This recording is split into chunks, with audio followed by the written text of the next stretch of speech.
OKC and the Phoenix Suns. Of course, OKC won that game 125 to 112 against the Phoenix Suns. Phoenix Suns are what we call misfits. They got to tear that whole thing down at the end of the year. Ship out all the players. Probably going to be thinking about getting rid of Budenholzer. If I'm the Phoenix Suns, I'm getting rid of Budenholzer. Yeah, I know he still got about 4 or 5 years left on this deal, but don't like the body language in Phoenix with Budenholzer.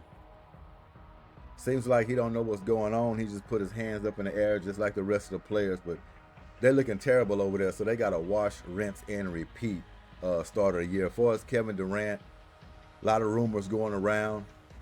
Miami Heat is a possibility for Durant. Here recently, I've been hearing about the Nuggets, talking about sending Porter to the Phoenix Suns for Durant. That would be a scary trade if Kevin Durant teamed up with the Joker. That would be scary. And of course, the Houston Rockets, that's a possibility. I'm not all the way all in on that, depending on what you're getting, what you're losing. Rockets would rather keep the team in-house. All depending on Alperen Sengun and Jalen Green. If these guys can step up in the playoffs, show up big, you won't have to worry about no trades or bringing in another superstar. So it's huge for the Rockets going into these playoffs. Lot to prove. At the end of the year, they're going to make their decision. Is Jalen Green going to be worth it? Is Alperen Sengun going to be worth it? Are they going to be the guys in Houston to bring a championship within 1 to 3 years? And I want to slim that down a little bit. I want to say 1 to 2 years. Because next year, you're going to find out if this team is able to win a championship without making any major moves. Let's just say they go into the playoffs and they just fall apart. Don't look like themselves. Can't handle the pressure in big moments. Not able to produce points. If they're not able to do that, I will co-sign on we need to make a move. If it's not Kevin Durant, somebody. Because this window that the Houston Rockets got is going to be closing if you don't make a move. You got the pieces now. You need a player who can put the ball in the hole, and I'm praying that it's Jalen Green. I'm praying that it's Alperen Sengun. Because I believe this team can do it, but will time run out? The talent is there. Will the time run out? I don't think this franchise is going to be patient. I don't think M.U. Doka is going to be patient. They're running through their phases already. Next year, it's not going to be any more excuses. That's how crucial these playoffs are going to be for the Houston Rockets. Crucial. Denver Nuggets yesterday beat the Sacramento Kings. The Joker speaked on his coach after the game.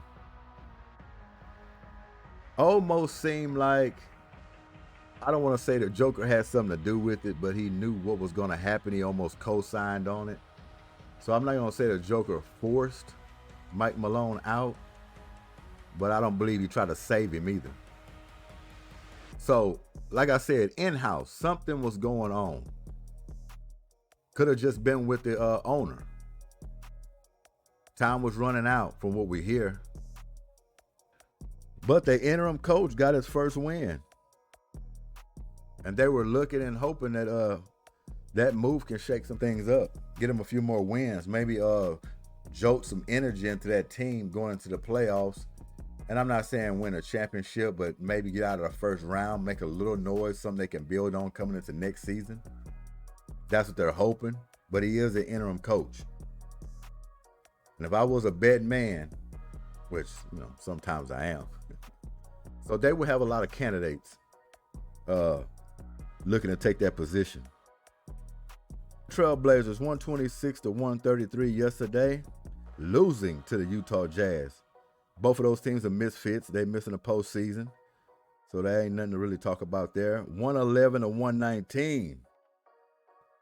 Miami Heat, Chicago Bulls. I'm going to say this. Everybody's talking about that Tyler Hero shot. The three-pointer he took on a fast break. I will say this. I don't fault Tyler Hero for doing that.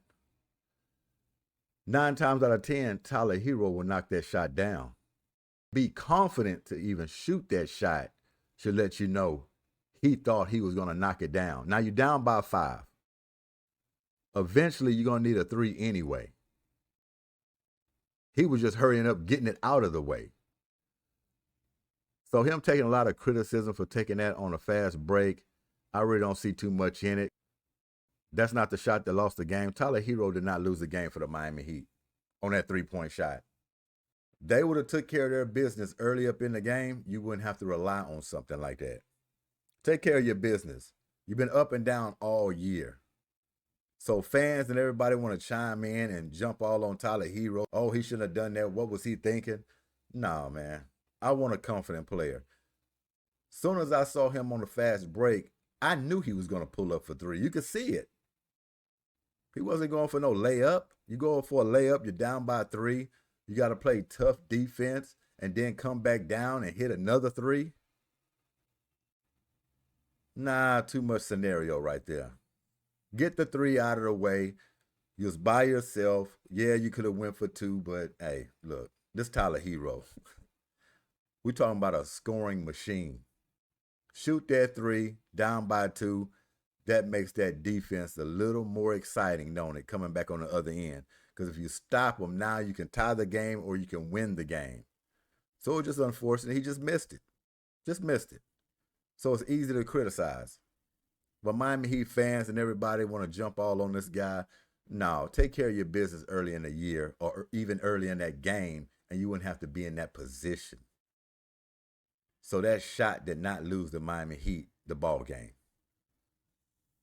It's like that. So Tyler Hero, shake it off. Don't worry about it. We know your caliber. We know 9 times out of 10, you take that shot again, you're going to drop it.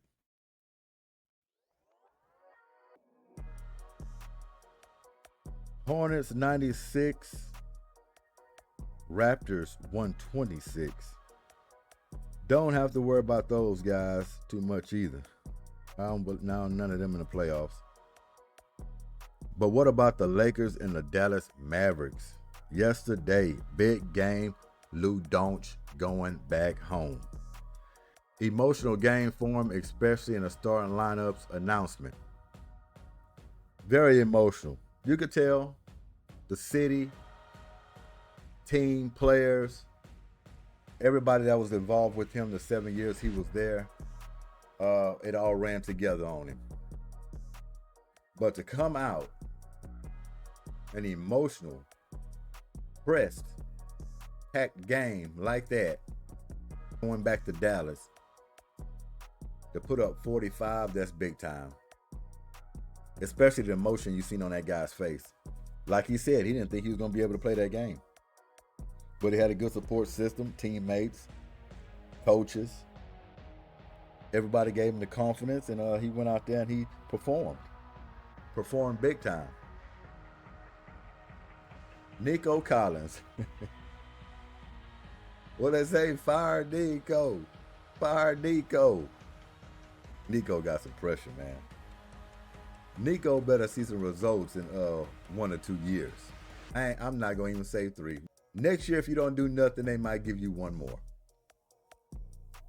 Might give you 1 more.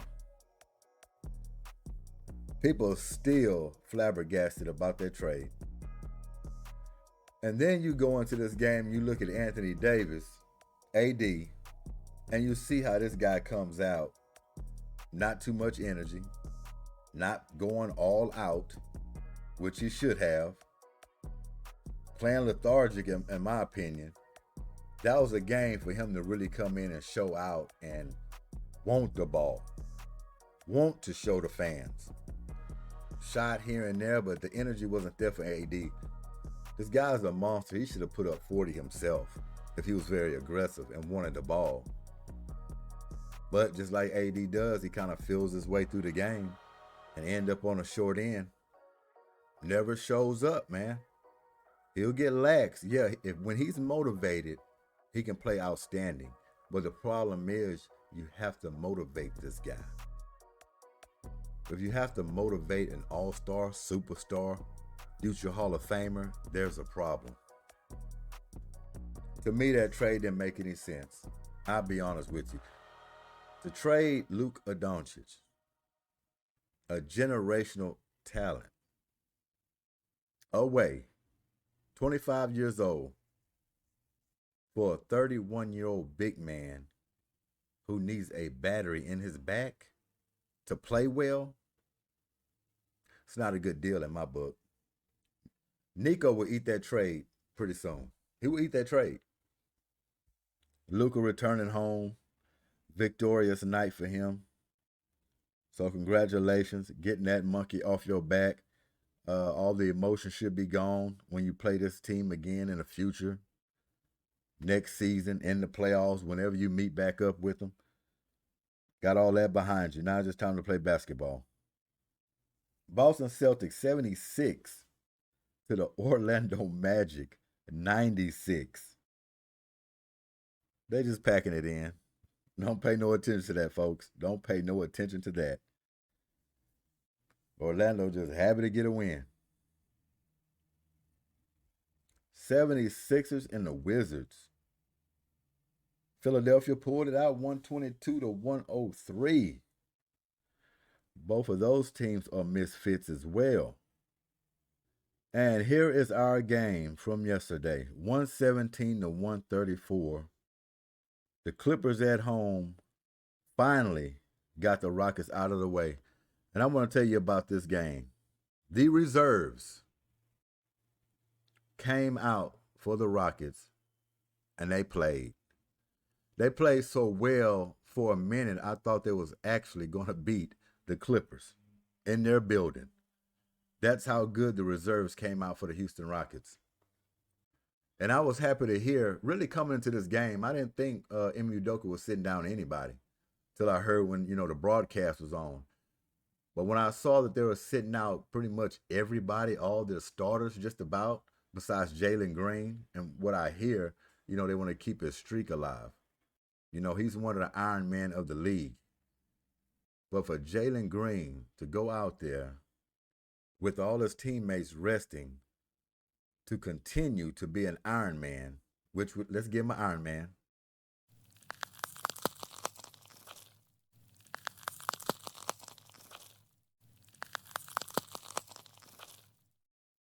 Shows a lot. Means he cares. Being available in the NBA is the best availability. But he didn't last long because he was right back in street clothes before you know it. I was like, is that Jalen Green? Already dressed out? In street clothes? I said, you know what? They're in LA for the next few days. Playing the Lakers tomorrow. Oh man, they going out tonight. He's just getting ahead of it. They're in LA playing against the Clippers, which their player, James Harden, former Houston Rocket, who is from LA. Oh yeah, he finna show him around the town. Yeah, he gonna show him around the town. They're going out. Jalen Green just got the jump on them. Went in the back, showered up, got dressed, came back out. But besides all of that, what I want to talk about these reserves, man, they came out. We want to see what they can do. This team's been playing hard all year long. And to get all of these minutes to show what they can do, which the Rockets will need them in the playoffs. That's why this game was crucial. Now, as far as the LA game, I know Ime Udoka was talking about one of these games. He's going to go ahead and play his starters. I'm thinking it's going to be tomorrow against the Lakers. What I would do, I'll let them come out like gangbusters for that whole first half. Give me what you got. Second half, we sitting you down. We going back with the reserves. Not bench anymore, reserves. It sounds better, don't it? I'm a reserve instead of saying I'm a bench player. So we're going to keep it with the reserves.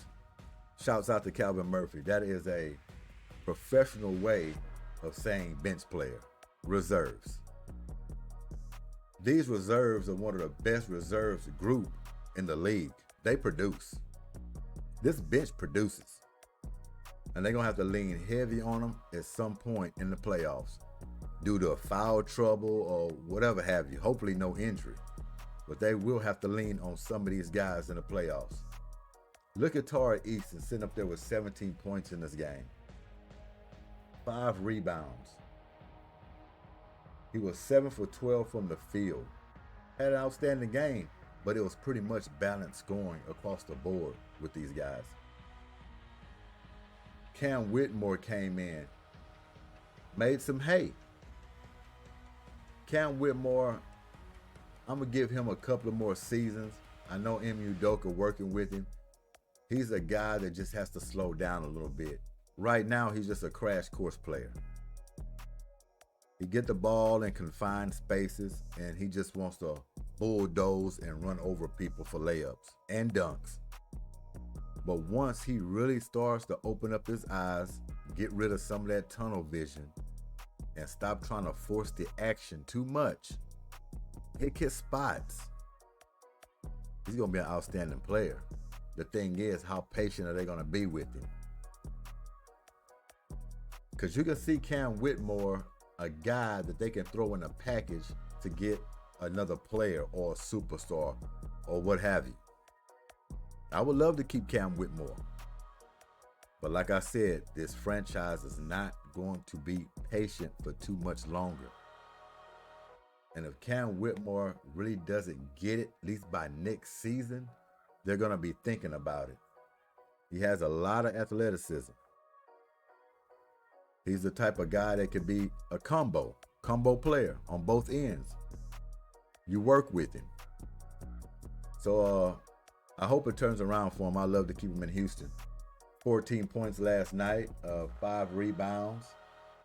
Little measly, little 2 assists there. 6 for 12 from the field. Y'all can see that. 1 for 4 on his 3-pointers. Usually he knocks those down. And usually he shoots a lot more of them. Not too much in this game, but hey, 14 points is 14 points for Cam Whitmore. 32 minutes.